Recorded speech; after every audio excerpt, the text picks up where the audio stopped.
From the National Newsroom of the Canadian Press, I'm Karen Rebo. A crippling 2-day strike is over at WestJet. The Calgary-based airline has reached a deal with its mechanics union to end a walkout that prompted the cancellation of 829 flights since Thursday, affecting 110,000 travelers over the busy Canada Day long weekend. Both WestJet and the Airplane Mechanics Fraternal Association had accused each other of refusing to negotiate in good faith. WestJet was particularly angry over the union launching a strike despite a federal order sending the matter to binding arbitration. But a tentative 5-year deal was struck late Sunday night that brought both sides relief. WestJet says there will still be flight disruptions this week, though, as its planes are brought back into service. Maple leaf flags adorn nearly every lamppost, flagpole, and patio in downtown Ottawa this morning as the national capital welcomes thousands of revelers for Canada Day. A number of city streets are closed around Parliament Hill and the LeBreton Flats Park for this year's main ceremony. There will also be a special flypast in honor of the Royal Canadian Air Force's 100th anniversary. It's set to feature the Snowbirds aerobatics team. It's the most closely watched case of the U.S. Supreme Court's term. The justices are expected to issue their ruling in the Donald Trump immunity case later this morning.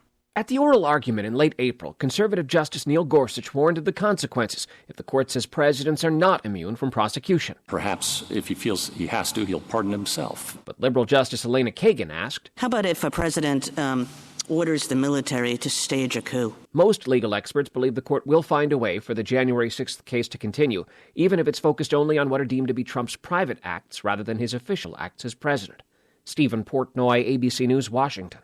Industry watchers say Canada's telecommunications sector is poised to ramp up use of artificial intelligence to find ways of saving costs and simplifying customer experiences. Attendees at last month's annual Telecom Summit in Toronto heard that consumers, as well as those who work in the sector, are likely to increasingly encounter AI in the years to come. But Federal Industry Minister François-Philippe Champagne says responsible use of AI technology remains an area of concern. We want to move from fear to opportunity, from what AI can do to us as opposed to what can AI do for us. And despite years of struggles with his health, a Canadian Hollywood icon made a surprise weekend appearance at a British music festival. And the appearance is now going viral. More from reporter Andrew Dimbert. Ladies and gentlemen, please welcome Michael J. Fox.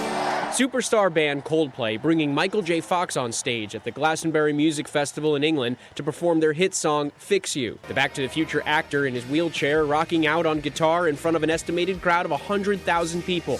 This is the Canadian Press.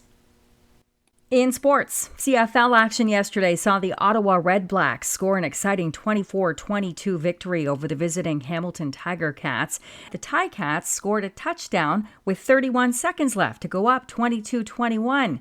And that set the stage for Lewis Ward to kick a 46-yard field goal on the final play and lift Ottawa to the win.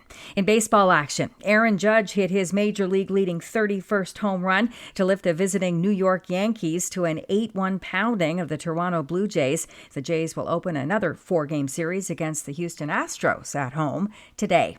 In soccer, Venezuela scored 3 second-half goals yesterday and beat Jamaica 3-0 in Copa America action in Texas. Venezuela advances to the international tourney quarterfinals and will face Canada on Friday at AT&T Stadium in Arlington, Texas. Canada finished second in Group A with a win, a loss, and a tie. From the Canadian Press, I'm Karen Rebo. Thanks for listening. Don't forget to follow and subscribe. For more of today's top stories, visit thecanadianpressnews.ca.